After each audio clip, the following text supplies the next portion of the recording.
Hello again, this is Foghorn with another installment of Flight School Academics for the 24th, no, the 17th of March, 2018.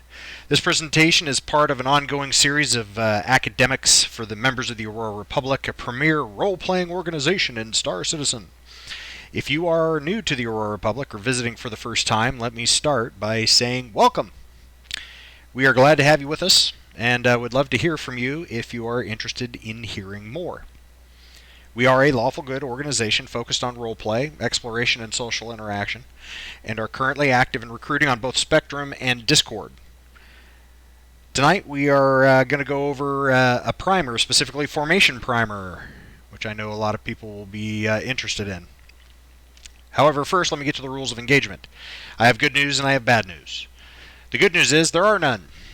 The bad news is the reason is because this is a redo of the voiceover for the presentation because we had ourselves a bit of technical difficulties and lost the recording. So I couldn't post it up to YouTube, so I'm just reaccomplishing it here. So I'm speaking to an audience of, myself. All one of me. Me, myself, and I, all three of us. Anywho, so I'm going to just press on through this nice and quick. We are going to go over formations. We're going to be talking both current real-world military type formations and how they could be applied and or modified for Star Citizen, including a new one. We'll go over the what we call the administrative or airshow type formations, fingertip, route, close trail, and echelon. Combat formations like you see there, and then of course the big, massive, large force employment LFE formations, affectionately known as the Gorilla. All night tonight you'll be seeing a lot of drawing or PowerPoint type drawing here, and the legend down here is like the number 1, number 2, the first element will be in blue with wingman dashed. 3 and 4 will be in green with wingman dashed. Within a 4 ship, that's how they're been. Other groups will be either red for hostile or black for bogey, which actually we're not going to do any of that because we're not talking tactics. We're just talking a formation primer. But to get you inundated into the typical standard legend. And then if you're talking about groups of aircraft, aka formations, the thicker arrows is a formation of aircraft. Red for hostile, black for bogey. Your formation is usually blue, and then friendlies are usually green. And that's the convention we'll use tonight. Faster and funnier. Okay, so first the administrative formations are what we like to call the airshow shit. Fingertip. Can be done either as a 2-ship or a 4-ship. It's basically 3-foot wingtip spacing like you see the Thunderbirds and the Blue Angels. And it's lined up on the wing line like you see there on the left. The modern day militaries use this for not only just air shows, but that actually is a skill set for penetrating weather, for coming in and doing close-in visual communications with each other using some hand signals. Of course, yes, our favorite one is your number 1. And then, however, as you can see over there on the right where I talk about Star Citizen, basically that wing line, a true wing line on most of these spacecraft are far too forward to be able to see the lead aircraft, the lead spacecraft in the monitor. So it's really of little use other than just because I can. So my recommendation is don't use fingertip, or if you do, just slide the wing from the wing line back to a 45-degree back, and that should keep the flight lead in the corner of the monitor. And we will actually within Aurora Republic membership, and we have some training. Flight training on the weekends coming up where we're going to be doing just some formation practice. Second one is route. Again, it's anywhere from 3 feet all out to 500 feet within a pie slice of 45 degrees back straight up to 90 degrees line abreast. Again, this gives the wingman a little more space so their eyeballs aren't glued on their flight lead, so that they can do some in-cockpit administrative duties, check fuel, that sort of stuff, change radar modes, whatever they need, change radio channels, without there being as much chance for a mid-air collision. Again, it's too far forward. And really not that useful in Star Citizen. So either I would either recommend deleting it or moving it back to a 45-degree aspect, some sort of a pie slice back there, maybe 45 to 60, and then using 500 meters to or 50 to 500 meters as a distance. Close trail. Basically, the wingman's wearing flight lead's aircraft as a hat. It's 3-foot spacing, but it's dead six just below their burner can, just below their engine exhaust in elevation. Again, little use of in Star Citizen other than just because I can. It doesn't really have a tactical purpose, but it might be fun if you're just showing off over Port Olisar. I would suggest not using it, or at least not using it for a tactical situation. Echelon is basically just like Fingertip, except for everybody's on the same side of Leeds aircraft, lined up in order. And again, same caveats for Fingertip would apply to Echelon. Is that if you slide it back to a 45-degree line instead of the wing line, then it's probably doable. However, it has no real tactical purpose other than a cool air show formation as you come up initial over top of Port Olisar to let everybody know that, we were victorious, vanquishing the forces of evil in piracy. So that moves us on to combat formations, aka killing shit. These are actually real formations we actually use to in combat. The first and simplest is a lead trail, 6,000 to 9,000 feet, so a mile to a mile and a half, playing follow the leader, usually with an altitude stack. That's usable because the flight lead's going to be right up in the monitor of the wingman. Notice in all of these that it really doesn't matter if the flight lead can see the wingman.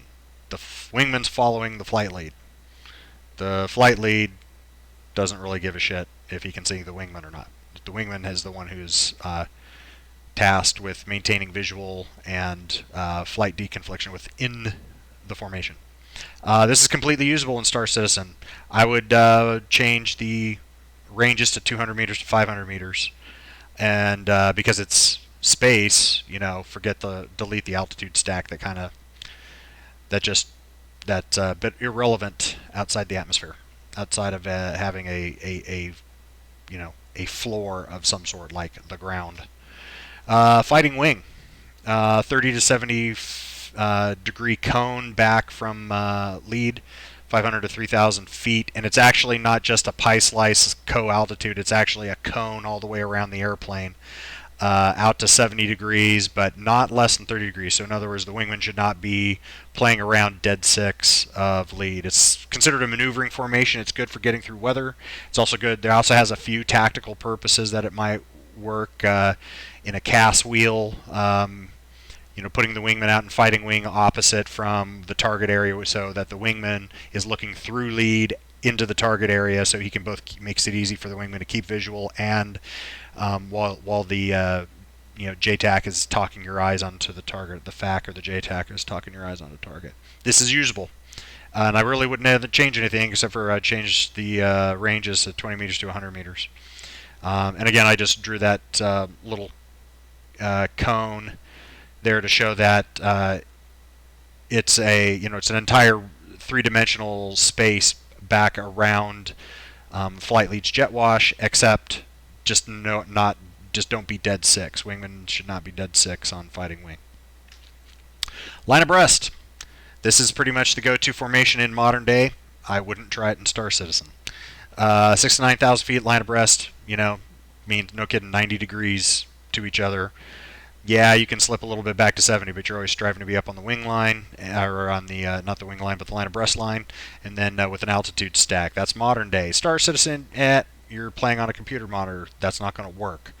So I would modify it. If I had a situation where I'd want to use a line abreast, I'd modify and substitute a wedge formation. So slung back in a 40 to 60, and then 200 to 500 meters. There you go, wedge. Wedge formation, modern day, is 30 to 60, 4,000 to 6,000 with an altitude stack, which works in Star Citizen, except for change the range to 200 to 500 meters and get rid of the altitude stacks because, space. Fluid 4. This is our first of our 4-ship formations. Fluid 4 has 1 and 3 at line abreast with each other, and then the wingmen number 2 and number 4 are fighting wing but outside the formation from their element leads.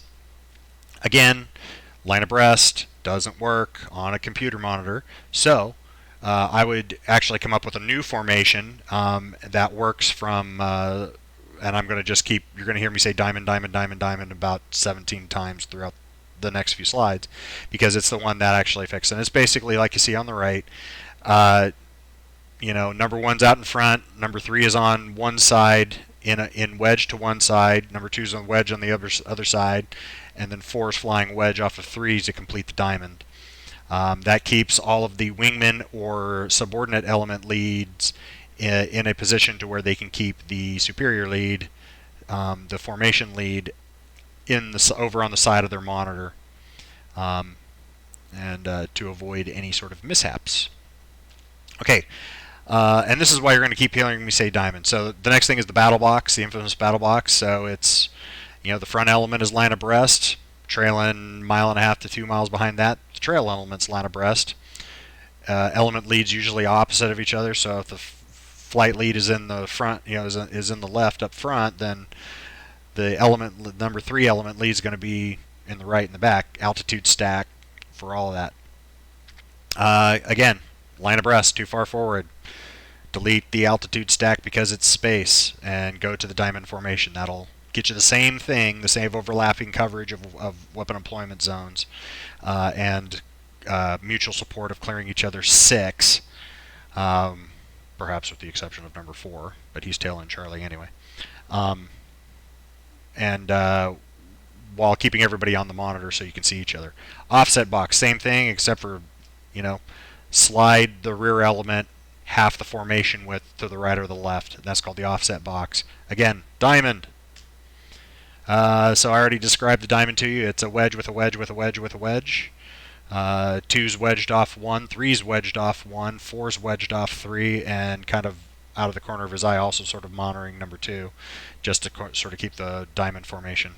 And altitude stacks don't matter because, space.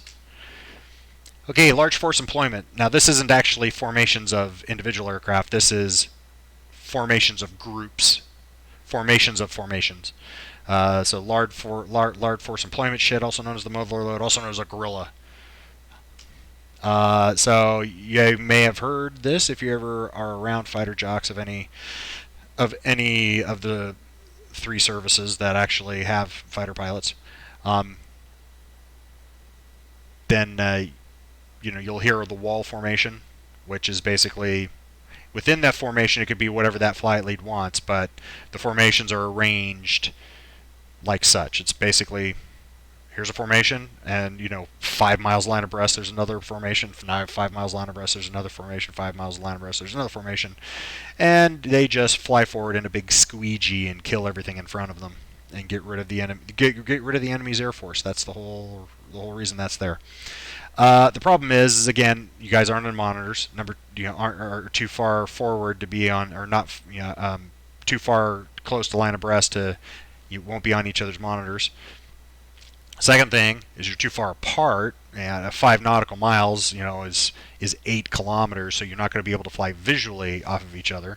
And Star Citizen right now doesn't, and I haven't heard any hide nor hair, doesn't have anything like a situational awareness data link, where you can see the rest of your friendly side participants, so you can't fly it off of instruments. Ergo, I would just substitute a bearing formation. You basically get the same job done, but it pushes everybody up to be at least, you're still not going to see each other's spacecraft, but you will at least see each other if you have your the next element up the chain in front of you targeted with your sensor system. You'll at least have the bearing and range information, and you'll be able to see the targeting pip over top of them, which you should be able to pull this off doing it that way. Ladder, big game of follow the leader. Totally usable. Just substitute kilometers for nautical miles. There you go. Bearing, already talked about it. Just like I said, exchange kilometers for nautical miles and target the guy to your right here in this case. That way you can use that as your range. The Vic. Hey man, World War II, baby, here we go. Big flying V. Everybody 3 to 5 miles apart. This is actually usable because everybody should be pushed at far forward enough that they should be within the field of view of your monitor. I would substitute kilometers for nautical miles. Go 3 to 5 clicks instead of 3 to 5 nautical miles. And there you go. The champagne, which is the reverse, the inverted VIC, not doable. Everybody goes, well, everybody's going to say, hey, the blue guy should be able to see the red guys on the right and left. Yeah, but the problem is in this, the blue guy is the guy who's leading, which means all the other green guys would have to be looking over their shoulder to be able to see him, which you can't do on a computer monitor. Ergo, delete it, don't do it, don't even try a VIC, or don't even try a champagne and use a VIC instead. Does the same thing, by the way. Post hole, not really applicable in outer space because a post hole is the same as a wall. However, in modern day fighters, they're looking at the B-scope on their fire control radar, which is a top-down God's eye view. And this actual tactic of using a post hole, and this is just two groups are directly over top of each other but a significant altitude difference, does not confuse the radars. It's an attempt to confuse the guys sitting in the jet right behind the radar. We typically will search different altitude blocks, at certain ranges. Not all of the radars in the formation will cover the entire vertical altitude block capability of other fighters. So, leads will be searching low, flight lead will be searching high, or vice versa, whatever makes sense. So both radars will see their guy in their search criteria. The guy who's looking low will see the low guy, and the guy who's just looking high will see the high guy. But because the blobs on the radar returns are right over top of each other, they may not realize that there's two different groups there, and they may think they're talking about the same group, unless they are extremely disciplined and are very disciplined about calling out altitudes, and it dawns on them that that's actually two groups, because the picture it looks like on the scope is just one big blob of radar returns all right on top of each other. In space, doesn't work because it's the same as a wall. Go to a wedge or a bearing.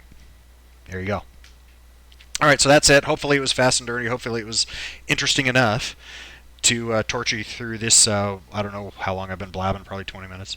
I would basically avoid the ones that I call deleted formations. They're not deleted, but fingertip route, close trail, and echelon are doable. Just maybe with a little modification. They just really don't serve a tactical purpose. And so, unless you want to goof off and show off over top of Olisar, which you might, because pilots, then I pretty much consider all of those deleted formations. I would modify the formations I have, fighting wing, lead trail, wedge, bearing, ladder, and VIC, as I described, and I would actually put into your repertoire the diamond formation and memorize its size and shape. You got to memorize what shape a diamond is, because you may not know. As a professional, this is how I would lead the formation. And when we're doing administrative stuff, when we're just marshaling, getting everybody together before the whole guerrilla pushes downrange to go do the mission, I would have the wingman and fighting wing. Allows them to just kind of hang out back there. They can do stuff in their cockpit, switch switches and whatever they need to do, without too much worry of running into you. And it gives them a pretty good. That cone is a pretty fat area for them to be able to maneuver around in however they need to stay with you. We push it out for tactical. Then I'm going to bring us into a wedge if we're a 2-ship, or a diamond if we're a 4-ship. And if I'm the package commander for a huge large force employment, then I'm going to put us in a bearing, ladder, or VIC, depending on what the threat is and what the mission is. Again, I already mentioned this additional food for thought, that a lot of the LFE formations are dependent on having some sort of a tactical situation display, like all of those, Link 16, Fiddle, Saddle, Tattle J, any of those that are predominant now in modern fighters. Wing Commander never had that. I haven't heard anybody talk about it for Star Citizen, so I suspect it's not on their plan. It's not in their plan. I don't know, maybe I should mention it to the issue council. Okay, so that's it. However, I will show you a couple, like a minute of a video that we shot just for S&Gs about 8 months ago, back in the 2.6.3 days. Um, Skid, Chandran, and myself actually experimenting with this when we first got the three of us together in Star Citizen. What can we actually do formations? I gave him this same quick primer that you saw, and then this is what we were able to go out and do with it. What are you going to do with it? Okay, that's interesting. Let's just go like that. You ready? And I don't know, it might be 30 seconds. Chandran's leading, Skid's in the middle, and of course I'm bringing up the rear. Okay, so these guys have never flown formation before. I gave them some practice and some instruction, and that's why I'm hanging on in the number 3 position, because it's the hardest. Skid is only concentrating on Chandran. It's totally up to me to get the three of us in basically a line and at the proper distance. This is so cool because I can see your thruster vents all over the jet. Coming to the right a little bit. Okay. Yes. Alright. Okay, alright, come on, boys. Lined up. Beautiful. Oh, look at that. Somebody should have a... Somebody in Port Olisar better have a camera.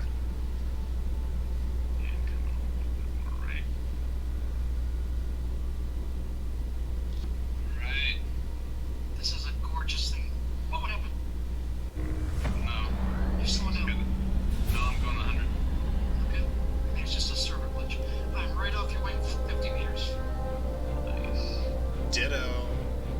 That looks good, guys. Nice. Forward proximity alert. Alright, and I'm gonna peel off to the left here as soon as we get through these wings. Oh, we got a ship dead ahead. I think we're gonna miss some. We should be good. We'll be alright. He's gonna be sorry he missed this. He's gonna be like, what the hell was that? I don't know. Alright, peeling off to the left slowly. Yep. Yeah, boys. Big fighter pilots out of you yet. Alright, so there you go. And that is it. Yes, there is absolutely no comm discipline in that video because it was well before I had broached the subject with those gentlemen. And so, like I said, you got to start with baby steps. Anyway, that wraps us up for this, latest installment of Academics with Foghorn. I hope you found it interesting and helpful. If you have any questions that I didn't answer, please feel free to contact me. You can reach me via email, Discord, Spectrum, or in the comments section below, and I will answer it to the best of my ability and as quickly as I can. If you are part of the Aurora Republic membership and you haven't hit the subscribe button for this channel already, what's wrong with you? So please hit it immediately and enable notifications so that you can remain up to date whenever we stream or post new content. If you are a visitor to this channel, please feel free to also hit that subscribe button. The feedback actually does help us, and we are always striving to improve our content, so please fire it on back. You will find links to find out more information in the comment section below, and I will see you next time. This is Foghorn signing off and wishing you a pleasant remainder of your morning, afternoon, and or evening. Have a good evening, y'all.